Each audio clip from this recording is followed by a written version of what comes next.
Fallout is my favorite video game franchise. I've played every single game except for 76, and I love them all to bits. I don't always play video games anymore, but when I do, it's definitely Fallout. Well, of course, nothing's perfect. It's a Bethesda game, so of course it's unforgivably glitchy and they reuse the voices all the time. But it still remains one of the most unique franchises ever, with both atomic punk and post-apocalyptic aesthetic.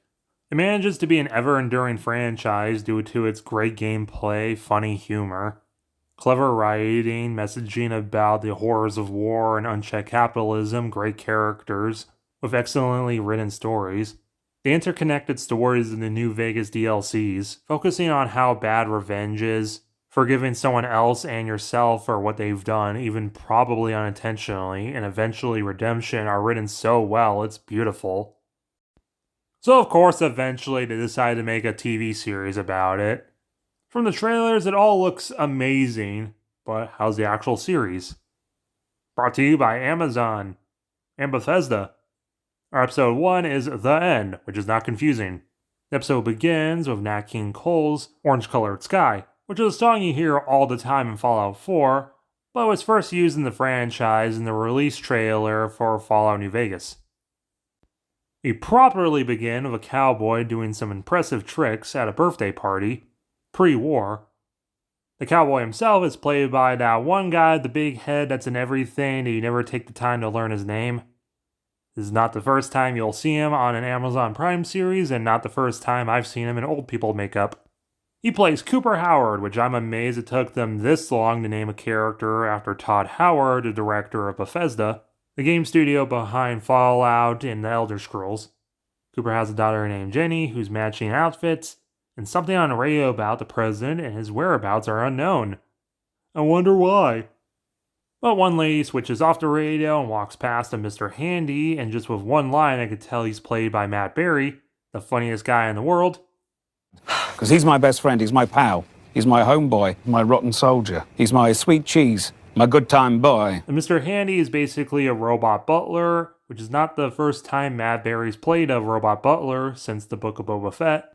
The TV news is talking about something in Anchorage, Alaska, referencing the Sino-American War between America and China over the oil in Alaska. Cooper is a famous actor, but he's performing at kids' birthday parties because he's got that Alamo payment. Sugar Bombs presents Grognock, the Barbarian. Sugar Bombs is a cereal brand within the Fallout franchise, and Grognock is an in-universe comic book character based off of Conan the Barbarian, and maybe a little bit of He-Man. The episode the kids are watching is The Ruby Ruins, which is based off of the in-game of Grognock, The Ruby Ruins in Fallout 4. Howard's refusing to do a thumbs up, his signature, and he explains to his daughter why. It's because the old trick of your thumb. If you hold it up and if the explosion cloud is smaller than your thumb, you can run. If it's bigger, you're SOL. And yes, that's why the Vault Boy does the thumbs up, which will be relevant, especially as it seems right now. So time to panic, everyone into the Fallout shelter. Not enough room, as everyone flees. Oh cool, they have a cherry bomb. We can see a Vault-Tec billboard, as Los Angeles quickly becomes the Angel's Boneyard with at least 4 nukes. Then we cut 219 years after the war. Doing some rough math, this means that this is the most recent events in the Fallout franchise. Then in Vault 33, we're introduced to Lucy, who's literally giving us her special stats, and how she's leveling up in repair, speech, yes, the American flag has 14 stars, science, agility, melee, hand-to-hand, and a little bit into guns. But when she's not doing that, she's helping peddle some power, which seems like a downscale of the power bikes you can do in Fallout 4. She does some gardening with her dad, and she wants to do a family book club, but her brother's too busy playing Atomic Command, which is a game within the game of Fallout 4, which is a ripoff of Missile Command. She's telling us all of this because she's trying to get approval by the council to go get married in Vault 32. They approve, and she even gets some XP going by the sound effect. So now it's time to get ready with the communal wedding dress. They even got a charisma bobblehead. Oh wow, they got a whole farm down here. And it's only a set. Apparently, Dad is from Vault 31. Also, I guess Vault 31, 32, and 33 are all connected, and their experiment is to see all three of these communities working together or something. Oh yeah, for all of you who don't know, all except 17 of the Vault-Tec vaults all have weird experiments to them. This guy, Chet, objects to the wedding, but Lucy says no cousin kissing. They open the vault, and the person she's getting married to is this guy, Monty, who looks kind of like Bucky from Marvel. And they say the radiation outside is down enough they might go out next generation, even with 32 looking all raggedy. Hooray!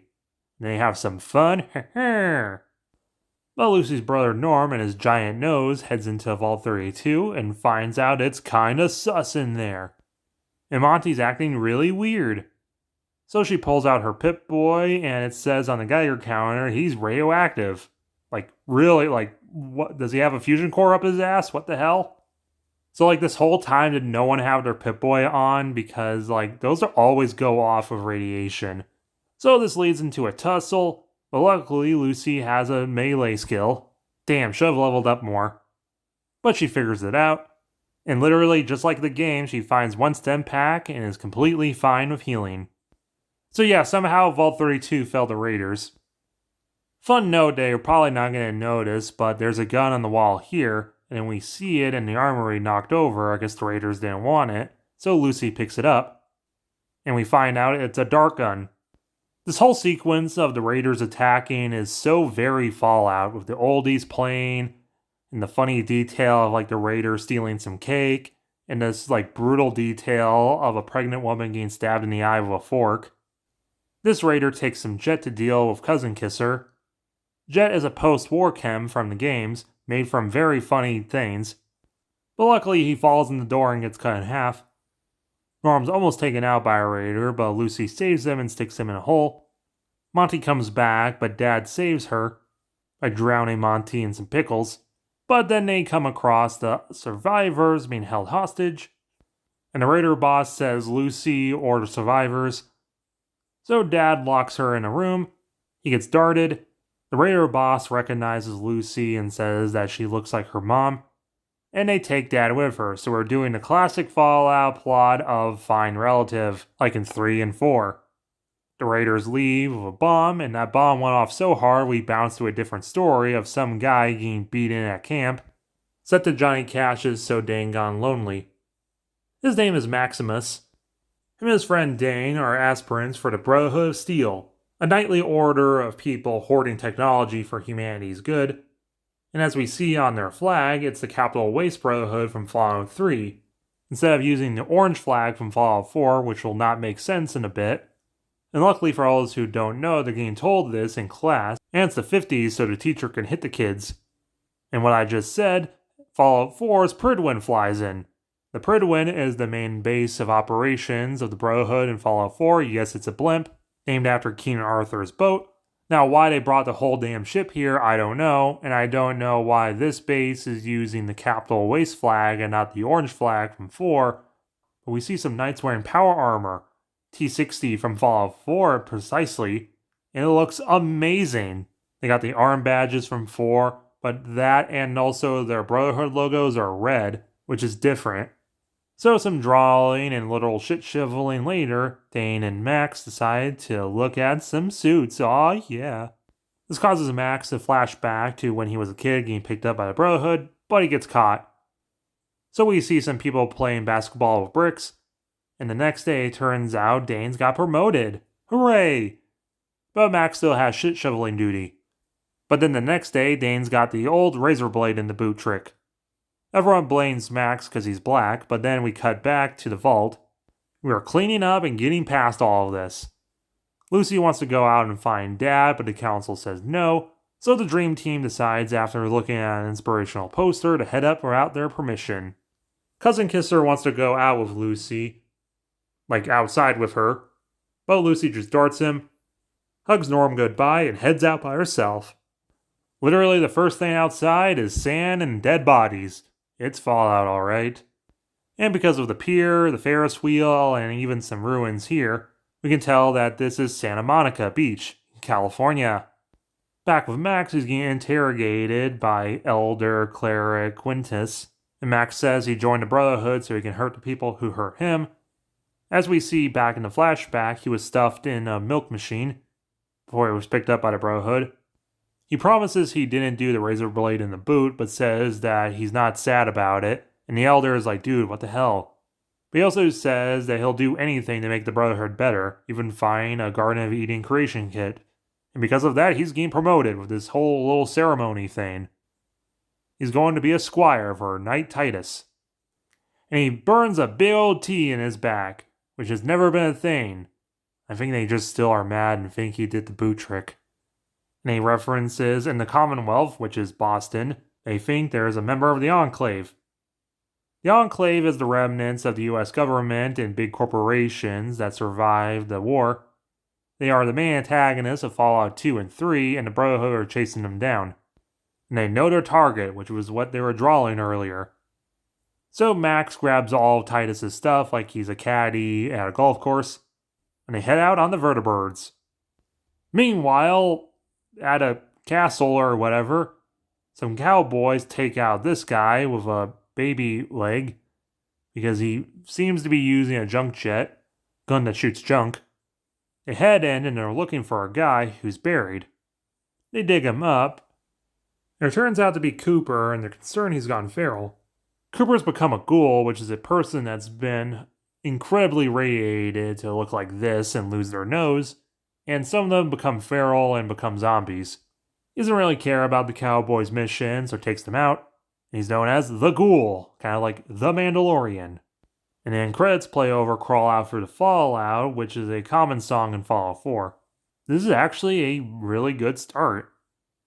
The action's really fun. I love how it all looks, and just the little details like how the power armor sounds when it's moving around, just straight up the Fallout 4 sound effects.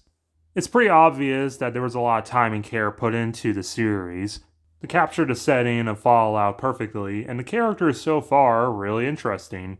The episode might be a little long, but that's the power of streaming. We can have like a movie-length episode. We might be doing the classic Fallout story again, but the only problem I really had with the episode was the Raiders being that radiated and no one noticing. But overall, I'm enjoying myself so far, so stick around for the rest of the series. 8.5 out of 10. Make sure to smash that like button, share with your friends, comment your own thoughts and opinions about the episode, don't spoil anyone, and subscribe if you're new.